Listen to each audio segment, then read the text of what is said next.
Good morning, everybody. We will get started in a minute or two. We had a couple technical difficulties, but we are fixing that. We are continuing today in the discussion we've been having for a couple of weeks.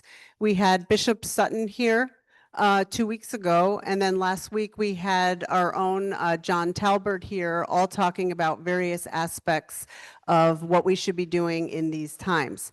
So today's forum is about the church as a prophetic voice.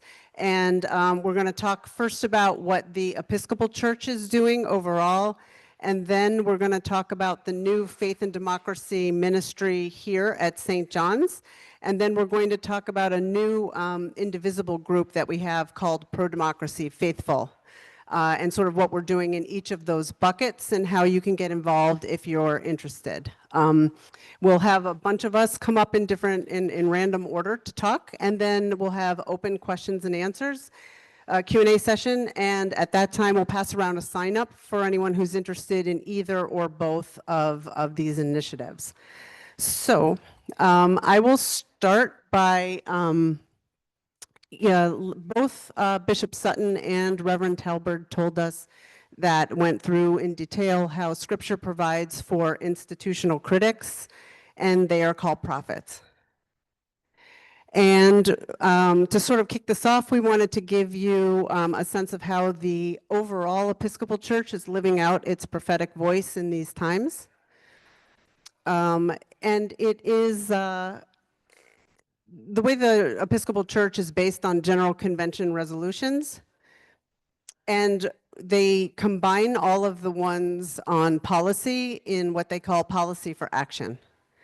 And these are a series of public policy resolutions where the Episcopal Church urges everybody in all the parishes, and actually all people of faith, to take nonviolent action to defend our nation's civil society and other things. And we are already working with many of these resolutions in all of the ministries that we have, especially, eco-action, gun violence prevention, immigration, our refugee ministry, our Pride group, our Ukraine support group, our advocacy group. All of these ministries are already following what the Episcopal Church has laid out as guidelines for how we should be advocating in these times.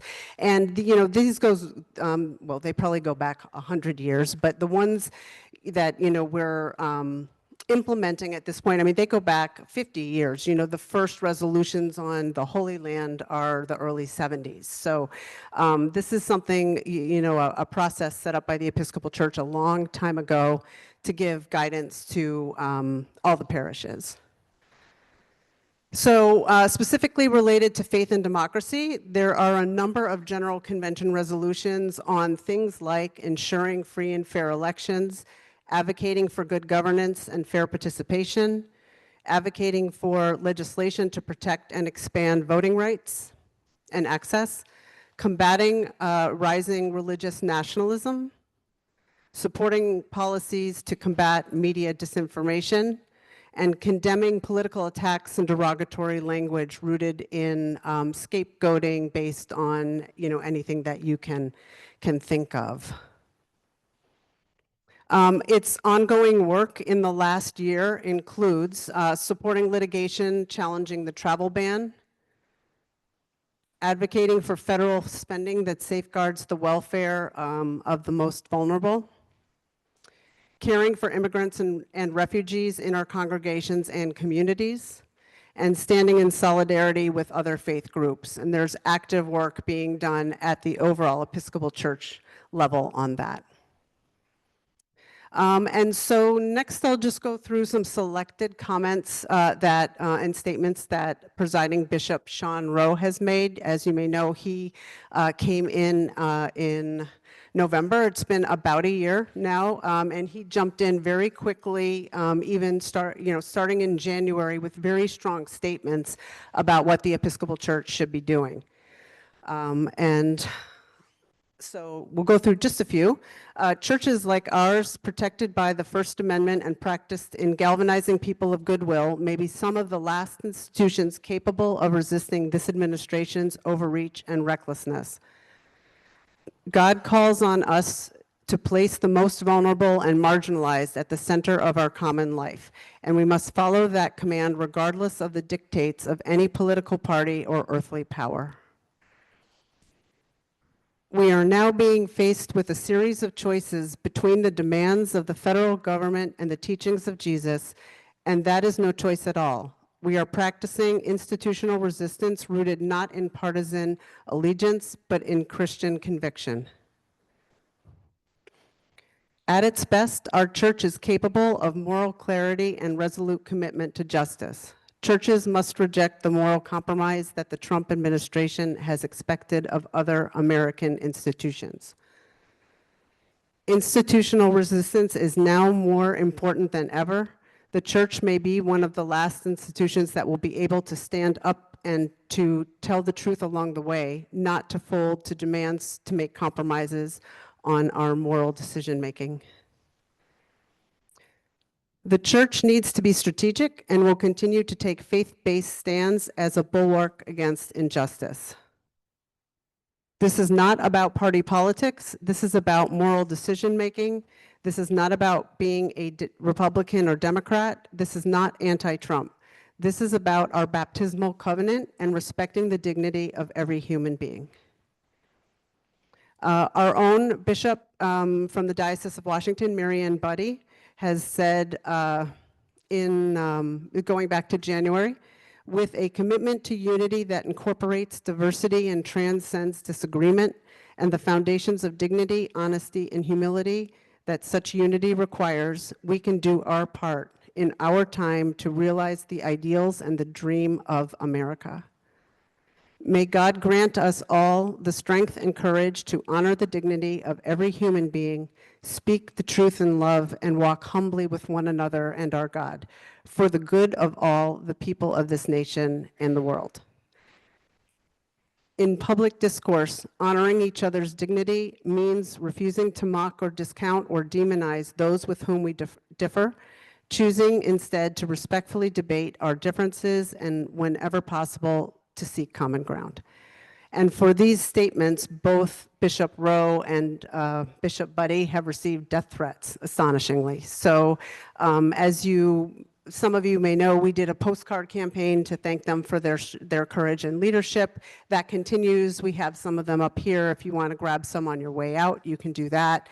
But they are, both of them, taking very prominent and aggressive positions in the public square. And with that sort of background on what the overall church is doing, I will transition to the new ministry that we set up over the summer. Many of you may have gotten the sort of initial emails. If you sign up, you'll then get everything that we're pushing out, but we're not pushing it out to anyone who isn't signed up. So later we'll pass around a sign up if you're interested in that after you hear more about it. And I will introduce Rob Hartman. Thank you, Lisa. So let's see, can you move? Thank you. So we created the Faith and Democracy Ministry. You'll notice that living with courage and purpose in a decisive moment, which is our tagline, was actually a line that came out of Bishop Buddy's book, which she talked about in this very hall not too long ago, how we learn to be brave. So the goal of tilt closer, I can't stand this, okay. The goal of our new ministry is to reduce the sense of helplessness that so many of us are experiencing in what's going on in our country, and to replace it with a sense of purpose, making our voices and our faith values heard. Our plan is to provide you with opportunities for prayer, education, and action. Prayer to deepen our Christian and Episcopalian faith, education to increase our understanding of important issues and what our faith calls us to do. Still closer, okay? I'm going to swallow this in a minute, okay? And action, to take actions that support democracy that is indeed threatened in our nation. In terms of prayer, we have prompted you to participate in a number of prayer activities First of all, we encouraged members of St. John's to attend Moral Mondays, hosted this summer by Bishop William Barber, the person behind the Poor People's Campaign, to demonstrate against the immoral budget proposed by the Trump administration.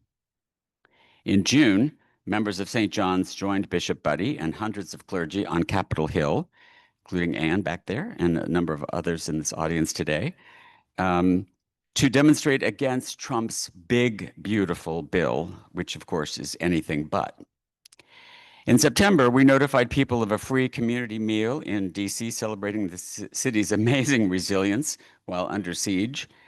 And in October, we drew attention to a prayer vigil in support of the immigrant community. In terms of education, our own parishioner, Elizabeth Thompson, who is active with the Refugee Committee, has created a terrific document that we are sharing with you today as a handout. It's actually two documents. First of all, there's this wonderful graphic that sort of explains it all. And then the second is a longer dialogue. And this is a side-by-side about what is happening with immigration policy in this administration and what the Bible tells us about immigration and immigrants. Thank you so much. And please pick one up on the way out there on this little table here. In October, we promoted a 4-week seminar series from the Virginia Theological Seminary that makes plain the political implications of Christian tradition. We formed an alliance with the Pro-Democracy Book Club. Many of you have already participated in that in terms of reading their initial book On Tyranny by Timothy Snyder. And they have many more good books in the pipeline, including Money, Lies, and God by Catherine Stewart, who is an expert on Christian nationalism and who is scheduled to address us on that very issue in an upcoming town hall. So speaking of town halls, let me introduce Tara and Ken Giunta, who were part of the team that founded this new Faith and Democracy ministry. They will bring you up to date on our exciting and engaging town hall speakers series that has already started and will continue into the new year. Tara, Ken? I guess Ken. Yeah, signed. Good morning, everyone. I've been asked to talk a bit about the educational component of this new ministry. Okay. Okay, thank you. I've been asked to talk a little bit about the educational component of the new ministry, and Lisa, Robert, and Tara, please jump in if I've missed anything. Once the objective of the ministry was defined, it was important to keep all of us who are interested in the goals of this work informed. Not just about the seemingly incessant barrage of challenges now facing all of us as American citizens of faith, but about the tangible options and actions offered by experts about what each of us can do as individuals, but also as members of an interfaith community. We began our educational series this fall with a town hall discussion led by Bishop Eugene Sutton titled Rendering Under Caesar, a dialogue about faith and politics. A central message that he shared was that the aim of true, faithful Christian citizens is for us to get on God's side, and that we need to help to get the nation on God's agenda through our vote and social action. The following week, the Reverend John Talbert continued and expanded this discussion on scriptural foundations for faithful engagement in the public square. He provided us with a theological perspective on social action and reminded us that the fundamentals of just and healthy communities and societies must be based on the values defined by the Ten Commandments. If you are not able to hear these fantastic presentations in person, they are available to you through YouTube, and we can provide you the links if you're interested. On November 16th, as Rob mentioned, at 1 p.m., we will convene a virtual multi-faith town hall discussion with Catherine Stewart. She's an award-winning journalist and the author of several books about anti-democratic movements in the United States. Most recently, she offered a new New York Times best-selling book, Money, Lies, and God, Inside the Movement to Destroy American Democracy. This book will also be discussed next week, October 28th, by the Pro-Democracy Book Club. During this virtual town hall, Ms. Stewart will be joined by Episcopal Bishop Alan Shin, who authored the House of Bishops report on the crisis of Christian nationalism. This discussion will be moderated by our own Deacon Ann Dursey and will focus on the research and conclusions reached by these two experts, as well as on the role of citizens of all faiths to counter the ongoing rise of right Christian nationalism. Flyers and announcements will start going out next week with links to where you can find both books if you would like to read them, and please join us for this important discussion on November 16th. We are now also considering what topics and speakers will be important and timely in 2026. And we invite all of you who are interested in this new ministry to get involved and to let us know your thoughts today and following today's meeting about what topics, issues, and speakers that you would recommend. And so please join us in this new ministry on faith and democracy. Thank you. Thank you, Ken. And thank you both, Ken and Tara, for all the work you've done in helping establish this new ministry. I want to go back for a second and just recommend that you, if you're interested in joining that book club, I want to give a shout out to Julie Lees and Laurel Hatt for here. There you are. Raise your hand. So see her after this forum if you'd like to be part of that book club and discuss this book that is very important to what we're doing today. Now to the third part of our action plan, which is to take action to support our democracy that is currently under such incredible threat. We have created a postcard campaign, as Lisa talked about. It is not to get people elected. It is to thank selected people for their leadership and courage in difficult times. As Lisa mentioned, we have thanked both of our bishops, and they have been most grateful. As Lisa reported, can you believe that they have received death threats and hate mail from the broader public, but from Episcopalians? And they have been very thankful to receive this, and they need that kind of encouragement to continue their prophetic voices. So we encourage you to get some of the postcards and use them. They can also be used for non-bishops, like Gregory Washington, who is the African-American president of George Mason University, who is a target of the Trump administration because he's Black and because he follows DEI policies at his university. You should know that the Board of Trustees of GMU has applauded him and think that he is doing a terrific job. We have also hosted training and are providing opportunities for migrant accompaniment in our area. And so what is that? It is acting as a witness at hearings for migrants, which the American Bar Association says can have a very positive bearing on hearings. It also provides emotional support, and if things go awry, it provides an opportunity for communication back to the family of the immigrant involved in the hearings. If you are interested in participating in that, please contact Ann Dursey or Jane Osgood. We are using our due justice action alerts that we created as a part of the social justice ministry to get information out to you in a timely manner. So be aware of when those action alerts come out on a regular basis.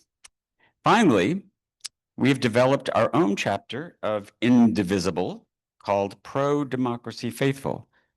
And I have to share with you, if you join, you get to get a cool t-shirt.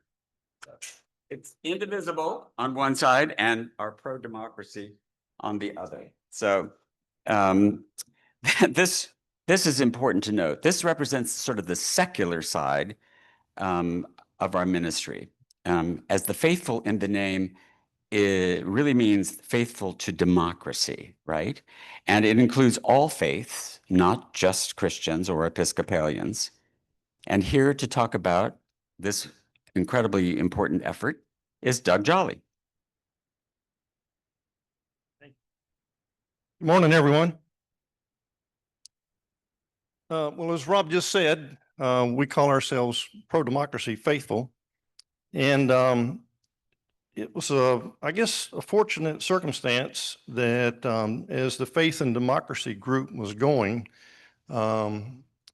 we came across the Indivisible group and decided to form our own Indivisible group. And so the initial members are pretty much members of the Faith and Democracy ministry. In fact, everybody up here is on our advisory team. And so we've got that going. And let's talk about the next one. Okay. So the question I think many people ask themselves is, can a relatively minor percentage of the population affect a change in their government? And history says yes. And pardon me? That's right. That's right. And so you see, can't see it down here, but the authors of this book, Erica Chenoweth and Maria Steffen, they were actually very instrumental in working with Indivisible, putting together a training program that I'll talk about in a minute. And it's what we use as our strategic framework. And what is important, history has shown, is that two things. Nonviolent protests are twice as likely to succeed as armed conflicts.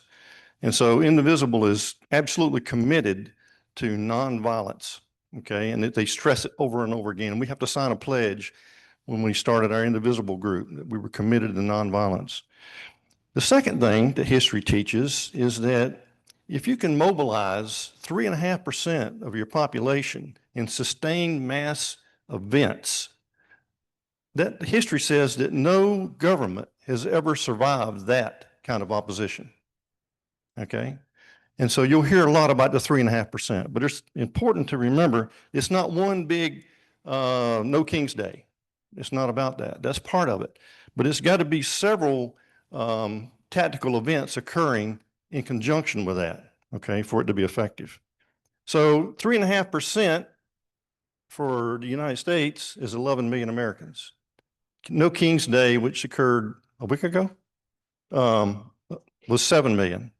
So we have a gap. And that's one of the reasons we're trying to talk to you today, to hopefully engage you in that. So why does that work? Gene Sharp is considered by many to be the father of the field of civil resistance. And I'll just read his words. By themselves, rulers cannot collect taxes, enforce repressive laws and regulations, keep trains running on time, prepare national budgets, direct traffic, manage ports, print money, repair roads, keep markets supplied with food, make steel, build rockets, train the police and army, issue postage stamps, or even milk a cow. People provide these services to the ruler through a variety of organizations and institutions. If people would stop providing those skills, the ruler could not rule. So this illustrates two things. Number one, how people and institutions, by doing these things, support an unpopular ruler. And it also indicates how we can stop propping up an authoritarian ruler. And there's a strategy for that. The strategy that, with the help of Maria Steffen and Erica Chenoweth and many other political scientists and historians put together, was this 1 million rising strategy. And it's meant to vastly expand the number of people who are actively participating in the opposition. This training involves education and equipping people for nonviolent resistance, and it really educates you in strategic non-cooperation. It also seeks to identify ways to grow the size of the resistance movement. So what do we mean by strategic non-cooperation? In essence, it's doing what is not expected of you or not doing what is expected of you. It's throwing sand in the gears of the authoritarian gears. Okay, I like to use the example Hogan's Heroes. For those of you who used to watch that show, it's a good example of, I think, strategic non-cooperation. So there are several kinds of strategic nonviolent non-cooperation, and I won't go through all these, but just to say that social is a deliberate refusal to carry on normal or expected social relations or to comply with certain social practices. Okay, and the buckets themselves are not significant, but just to show you the variety of ways that you can come about this. Political is the deliberate withholding or withdrawal of allegiance, submission, and assistance. It is a direct attack on political authority. And then economic which is what we tend to hear more about probably, is refusing to continue or participate in an economic relationship with an opponent. Think boycotts and strikes, and you can see some of those that are up there. So these things are all intended to make an authoritarian look weak and to undermine the support he gets from all the institutions and various people. Okay, next one talks about another dimension of non-cooperation. Most non-cooperation starts down at the individual or small group level.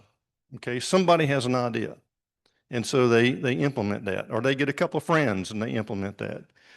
Some of these move quickly to collective. So it's a larger group of people. It's an easy on-ramp for people to get engaged and participate. And then these mass events, the big events you hear about, like No King's Day, you know, some of the big strikes. The mass events require a great deal of planning and preparation. It's not something you just decide, hey, let's go do this. It takes a lot of planning for it to be effective. And the numbers are what make it effective. Some of you may be asking, I don't think these mass demonstrations have any effect on Trump. Directly, they probably don't. They may make him mad, but what they do affect is they affect the people who show up. It builds community. It builds strength. It builds hope. And if you've never been to one of these, I challenge you. It's one of the most rewarding things I have ever done, is go out there with hundreds of thousands of people and see that. And so it has an effect on those people. And it has an effect on the institutions that are supporting the unfavorable ruler. You know, they watch the news, they see what's going on, and they're very quick to make changes that could affect their business long term. So again, you know, we're not trying to affect Trump directly. We're trying to affect all the things that support him, or trying to affect the people that can affect those institutions that are supporting him. Okay, hopefully I made that sufficiently muddled. So, but I do have an example, a couple of examples. I don't know how many of you know, have heard of Rachel Cohen. She was an attorney, a young attorney for one of the big law firms. And when her firm capitulated to Trump, she said, enough, I'm out of here. I'm not working for a group of people like this. Well, that was an individual action, non-cooperation action. But she didn't leave it there. She decided, we're going to scale this up. And so what she did, she put out a pledge campaign, sent it to lawyers all over the country, and asked them to sign this pledge that if their law firm did the same thing, they weren't working for them. And they would never work for a law firm that had done that. So that's a good example of how you can scale up. Another one, which I really like, just recently, I don't know what genius it was in Portland that came up with this blow up costume thing, but that was fantastic. One person probably had that idea. And so it totally detoothed, if you will, the Trump administration's characterization of the protest movement and the protesters. Fantastic idea. One person had it, it went collective, and then it went on to mass. In Branson, Missouri, there were probably a half a dozen blow-up costumes out there parading up and down with us. So it's fantastic. So it's just, I'm trying to give you a flavor of what strategic non-cooperation. I'm not trying to make you an expert, but just a slight flavor of it. Okay, so how can strategic non-cooperation bring about the changes that we're looking for? As we discussed, every regime is supported by various institutions, and we call those pillars of support. Okay, and this is not all of them. There's many different ones. These are just some examples. And when enough effective non-cooperation is aimed at any one of these, they can get weak and start to wobble. And what we want it to do is crumble. And when it crumbles, then the regime collapses or it has to adjust. Okay? So that's the idea. That's the essence of it. Give you an example. Disney. You may have heard about Disney lately, some unfortunate economic things they encountered. So Jimmy Fallon was canceled because Trump didn't like Jimmy Fallon talking bad about him on TV. They pressured ABC and Disney and canceled his show. Indivisible and many other grassroots organizations put out an immediate call. People, cancel your Disney Plus memberships. Cancel, was it ESPN, and I can't remember the other one, Hulu. 1.6 million people in almost no time canceled their subscriptions. And I don't have a subscription, the best I could find online, that's about $12 a month. That's $19 million a month of lost revenue just overnight. And it's a pretty big number if you put that on an annual basis. It got their attention, totally reversed everything, made Trump look weak.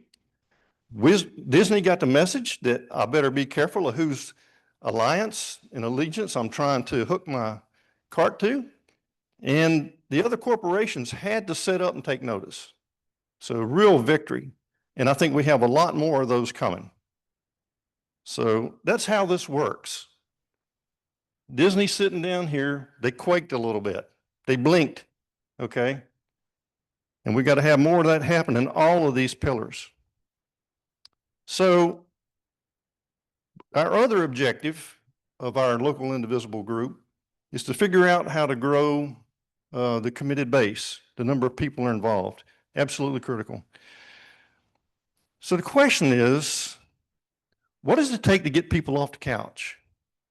I call this the green line. Everybody has a green line. Just how dadgum bad does it have to be before you decide to get off the couch and say, I better be a part of this? Because history's passing me by. I don't want my country to collapse. I don't want to lose my freedoms. That's your green line. We all have different green lines. And so anyway, but that's the thing. So we're brainstorming ideas of what we can do to incent people to become a part of the movement. The other part is what can we do to fortify those who are already in the fight? And we mentioned a couple of things like the postcards to Bishop Buddy and Bishop Rowe. That's an example. There's many more of that. You know, if you don't donate to, I'm just using this as an example, ACLU, Southern Poverty Law Center, some of those folks who are out there on their own dime fighting and filing these lawsuits and fighting for your rights, I would ask you to consider donations to people like that, and independent media, people who are trying to bring the truth, not propaganda. Try to fund some of those. Those people are out there. They've been in it from the beginning, and they deserve our support. So, where are we here? Okay. This next one just shows the distribution of indivisible groups, but this is not all of them. There are indivisible groups all over the world now. At last count, there were 2,700, and it's growing like crazy every week. Indivisible has a weekly call on Thursdays, and the first thing they do is they just read some of the names of the brand new indivisible groups and how many more people are joining. It's really taken hold. So it's a growing movement. This is the statement that our local indivisible group came up with to put on the website, the indivisible website, to reflect what we believe, what we're about. And I'll just read it to you. We're a dedicated group of individuals in the Maryland, D.C. area who are advocates for the most vulnerable among us and committed to protecting our democracy and the rule of law through our collective voices. We welcome any and all to join us. And so we're getting a lot of hits actually coming through the website.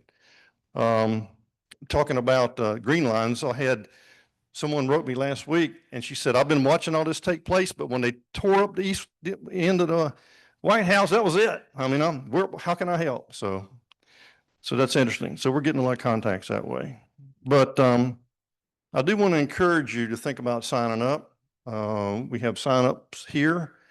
One thing I will say is that our group doesn't expect everybody to do everything. You know, everybody has unique circumstances, physical capability, time capability. You may be a federal employee that you're worried about putting yourself out there. We respect that. And we respect that. But you can find a way to serve within this organization. And so if you can't do much out and about, you can probably write postcards. You know, there's something for everybody to do. And I will say, I think I've never had anybody tell me this is not true. When you come to our sessions and go through the training, You're going to show up feeling hopeless and helpless. We hope you don't leave feeling hopeless, but I know you will not leave feeling helpless. We will give you something that you can do, or you will decide what you can do out of that training, and you'll lose that sense of helplessness. And I think that's what helps keep our mental sanity. I know that's why I'm doing it, keep them going totally crazy. But okay, so what we have coming up, we've been doing these 2-session training things. The first one is like 2 hours. The second one is like an hour and a half, has been. And we've got a list growing of people who are contacting us who want to do the training, but we're trying to build up to a large meeting of everyone who's involved in our local Indivisible chapter. And so what we want to do is we want to offer a session 1 training, which is the educational part. We go through the strategic framework and all those kind of things. And then the session 2, which is where you do a lot of brainstorming. This is where you bring your ideas and the group collaborates, brainstorms, and hopefully a couple of good ideas will generate out of that. And then we're going to have a big group meeting probably in early December. So this is a good opportunity to get involved. Doors wide open.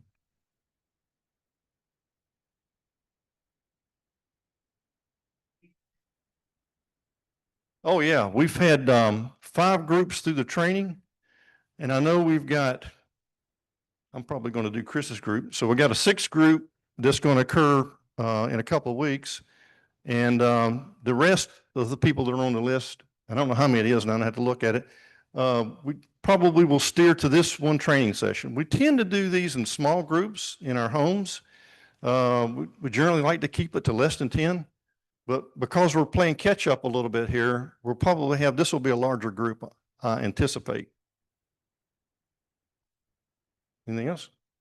All right.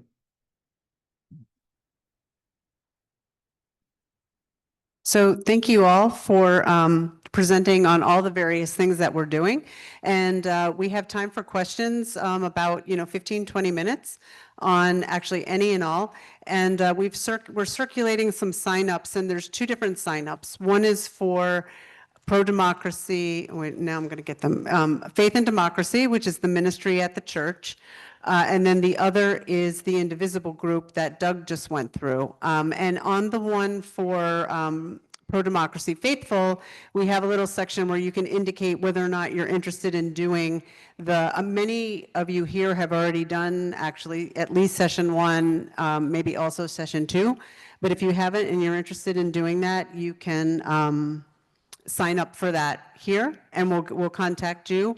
And then, as Doug said, once we have everyone trained up, what we've been doing so far, and we will get more ideas with the new people that sign up today, we're curating a list of, the best 10, 20 ideas, and then we'll have a big get together. I don't know how many of you came to our sign making party for, thank you, Nancy and Brooke, for No King's Day, but we'll have a similar event where we'll have, we'll share a meal, we'll build community, and we will sort of reallocate ourselves from the training across some of these great ideas. And then you can join whichever ones are interesting to you. So that's sort of where this is going.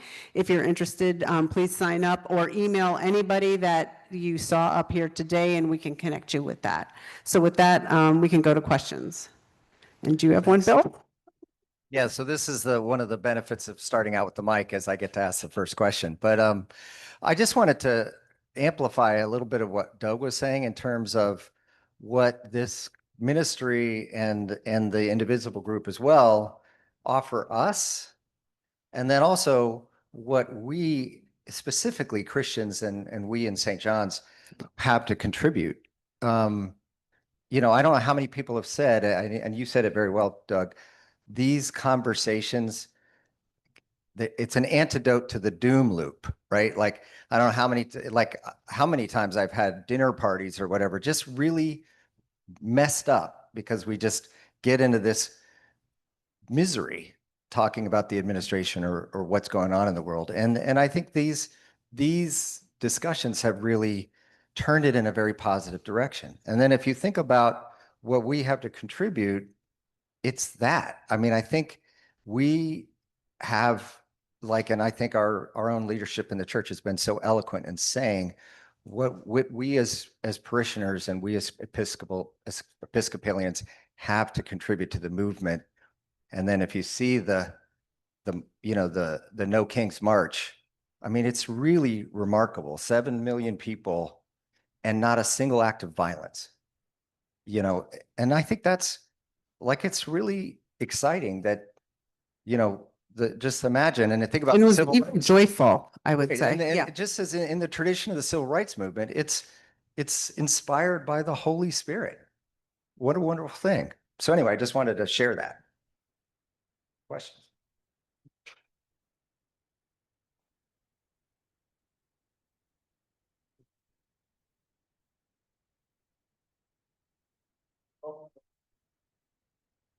Hi, Chris Files. I was curious how many lawyers signed Rachel Cohen's pledge, and I also heard a clip on the Wall Street Journal saying that all the 7 million who showed up for the No Kings rallies were left activists.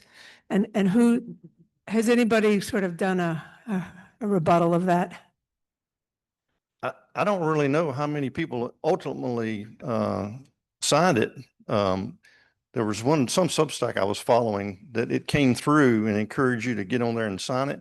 I signed it. I'm not an attorney, but I went ahead and signed it anyway.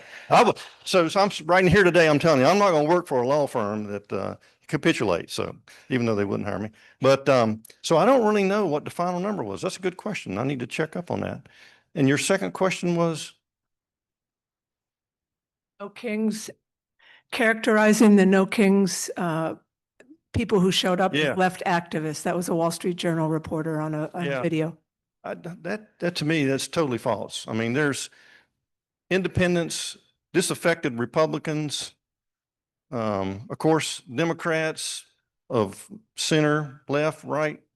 So I think it's a collection of everybody. And that's what we're trying to do is we're intentionally trying to make it a big tent. And so I'm glad you brought that up. We've had some people who came to the training, but they were cautious because they were former Republicans, and maybe we didn't speak enough about the importance of making it big tent. And we really want to do that. And that's why we're making this a secular, the indivisible group is more secular, accepting all professions of faith or no professions of faith to get people to come in. And so we've got to be more intentional, I think, in our conversation about making it more welcoming to people of all political backgrounds. The other thing I would say is be careful where you get your information from, okay? I mean, we all have to be today, right? Because the major news media in this country has capitulated. We see that in all the major stations that we are normally watching, NBC, CBS, all of even the New York Times, put the rally on page 23, and they're the one paper we think is still pretty good. Even our own Washington Post is gone now. So we have put together a list of what we call blogs, newsletters, and documentaries, reliable sources of information. And we do suggest that you pick one of these up, and you may have your own. And if you have more, please let us know so we can add them to the list. But of course, the ones that we like a lot are a lot of the Substack ones by people like Robert Reich and Heather Cox Richardson. These are people that are dedicated to this country and want to make sure that you get the real information. For instance, you can't believe anything that comes out of the Pentagon anymore, right? Because all of the journalists have left, including Fox News, believe it or not, because they refused to sign a document saying that they would not have everything run by the Pentagon people before they released it. So it's far, far right organizations now that have a seat in the room at the Pentagon. This is very dangerous, and it's part of the whole strategy of authoritarian governments is that you take over the media, and they're doing a pretty good job. So we really have to be careful about where we get our information from. Yeah. because you asked a really great question. And so I was Googling it because I wanted to know. I knew I'd read something, but if you, CNN, BBC, The Guardian did write kind of contrary opinion pieces back to the Wall Street Journal.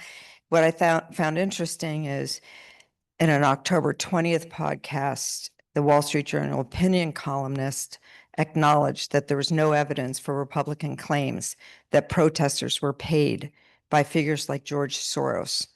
It was an authentic display of disappointment. Disappointment is an understatement, but disappointment in the Trump administration. So it was a great question. I knew I'd read something, and so if you look it up, there are a number of venues, including the Washington Post opinion, which, the opinion section of the Post has been revised, shall we say, restructured, but even they came out with an opinion piece. So thank you.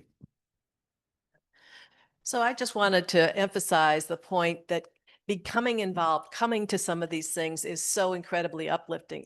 Our card writing session, our sign writing session, we had music, people were dancing, kids were there making signs. It was incredibly positive and everybody left feeling a lot better. So this showing up, is really valuable. You don't have to, do too much, just show up and be supported.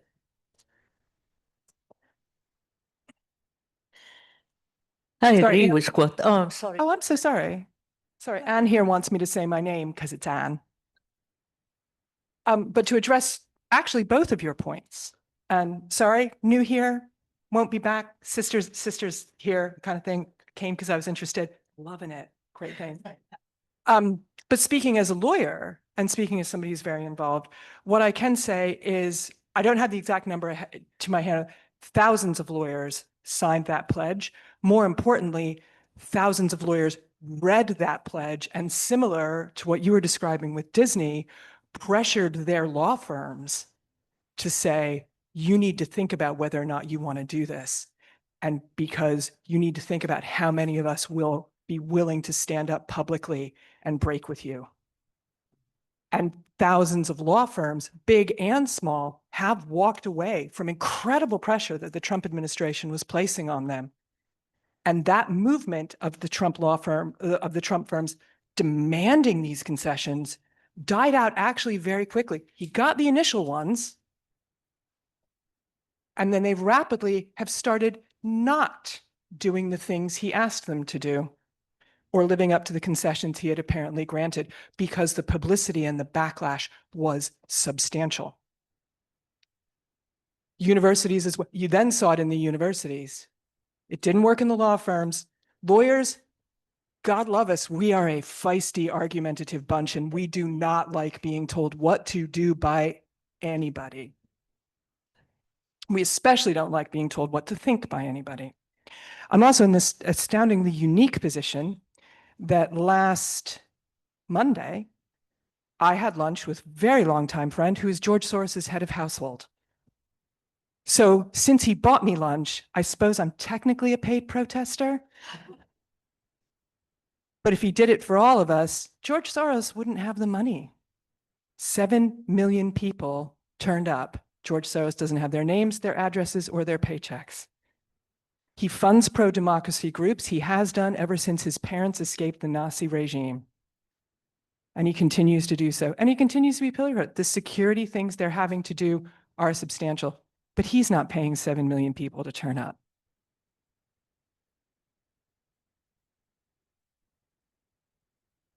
Okay. Well, I'm very glad to hear about these actions from the law firms. We're not getting enough publicity about that. I'm looking at a different sector that has a lot of money and prestige and power, and that is the university world, particularly the large research universities. While I am absolutely hopeful about the power and the impact of grassroots mobilization, I'm very worried about the behavior of institutions, groups of institutions in our society that have money and power. and the university are unfortunately a terrible example. If early on they had used their organizations to prepare a collective response to the pressures, we would not be where we are now. And I'm sorry to say, we are in a bad place in terms of the ability of the universities to really do what they were founded to do, the ability to contribute, especially through the research effort, to essentially the foundation of American economy, economic strength, and defense, and every other aspect. We're not in a good place. We are in a very bad place when universities have shied away, officially or not, from a responsibility for opening the doors and preparing pathways for students who were historically not part of university education. So we also need to look at what groups of institutions are doing and why they are not acting together in ways that could really make a difference.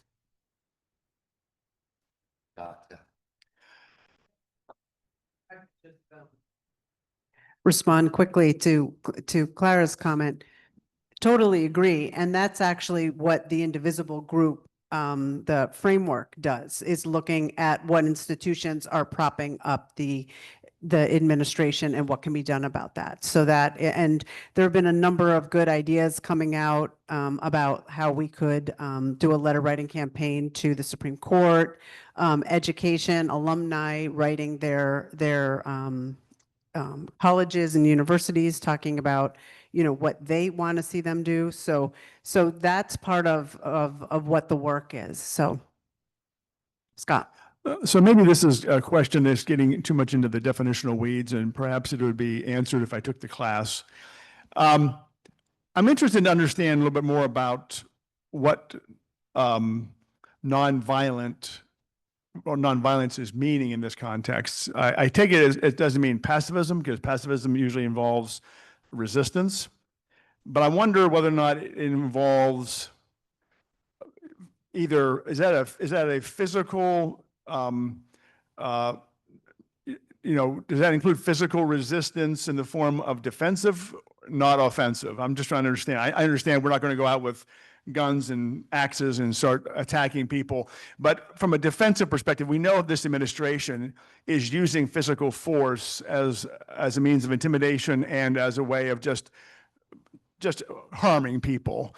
And I kind of wonder whether or not at what point do we say nonviolence still has to include a physical interference of those types of blatant, unlawful uses of force against citizens? Thank you. Well, I'm reading. Can you hear me? Right now I'm reading the book by Erica Chenoweth on civil resistance and how it works. It's not the one that I showed up here. It's a separate book.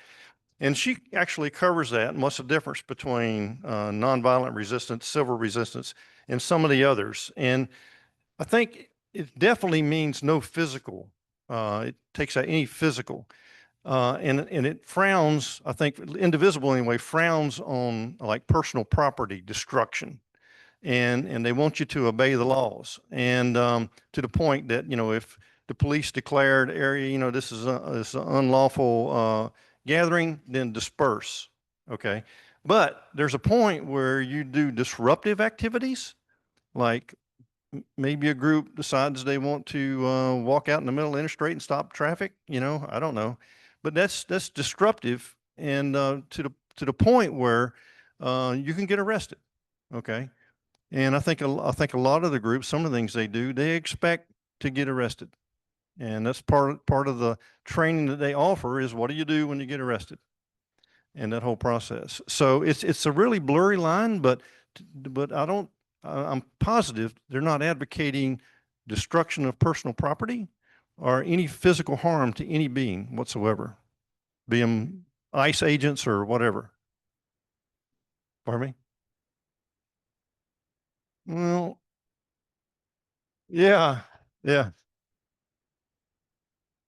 Oh, yeah, no, you don't engage with counter protesters. Right, right. Yeah, that's true. You know, you want to just back up and not engage with counter protesters. You want to diffuse the situation. And again, they have training for that, separate training for that. So I appreciate your question. That's very good. Yeah, hi. I originally was going to just respond to Clara, but I have a point on that too. Just to know that I attended the Boston rally, and their organizers had this great chant about nonviolence. So I would recommend that anyone who's interested to find out, who created that. And it was about everything that the demonstrators would, and we were about 150,000, I think, needed to do to keep themselves safe, because there was a counter protest going on the other side about how not to engage and how to remain safe. And it was really a great piece. So, and I don't know if it was coordinated by Indivisible or not, but it's worth looking into. But on Clara's point, I mean, I'm very involved with my alma mater as an alumna, and I'm on their executive board for the Alumni Association. And by and large, my school has done a pretty good job, although they're in the crosshairs because they're also a research institution as well as a liberal arts college. And I think they've been too silent on some points, and they've also, sort of watered down their DEI efforts, which is driving me crazy. So as an alumna who is involved, I wanted to issue a statement, but I was slapped down, and I think rightfully so, because we have about 175,000 alumni at the school, and then we're not a monolith, right? So I looked up, what did Columbia do? What did, Berkeley do? And what Columbia did is the Alumni Association created a subgroup called the Columbia University Alumni for Academic Freedom. And they were about 6,000 strong. And they're the ones that sent the letter to the university saying how disappointed they were, because alumni carry weight because we are funders, right? They can't afford to lose alumni support.